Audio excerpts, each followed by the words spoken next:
ప్రసాదం తిరస్కరించిన వారికి పనిష్మెంట్, అహంకారంతో ఉండేటువంటి వారికి ఎలా నీచ భంగం కలుగుతుంది అనేది 5వ అధ్యాయం తెలియజేస్తుంది.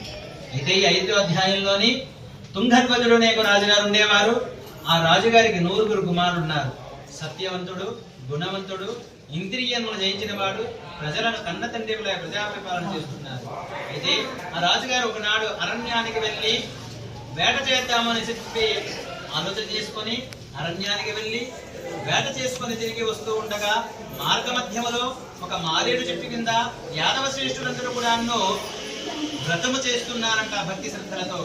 అది చూసినటువంటి రాజుగారు ఇక్కడ జనాలున్నారు, ఏమిటో జరుగుతుంది అని గ్రహించి అక్కడ ఆగాడంట. చూస్తూ ఉండగా అక్కడ వ్రతం జరుగుతుంది, నమస్కారం చేయకుండా ఉన్నాడు. ప్రథమ అపరాధంగా అక్కడ రాజుగారు ఉన్నారు. అయితే రాజుగారు వచ్చారని గ్రహించినటువంటి అక్కడి ప్రజలు స్వామివారికి నివేదన చేసిన ప్రసాదాన్ని కొంత తీసుకొని వచ్చి, రాజా ఇప్పుడే మేము సత్యనారాయణ వ్రతం చేశాము, వ్రత ప్రసాదం స్వీకరించండి అని చెప్పి అక్కడ పెట్టేసి మళ్ళీ పూజా స్థలానికి వెళ్ళి వాళ్ళు పూజలు చేసుకుంటున్నారంట.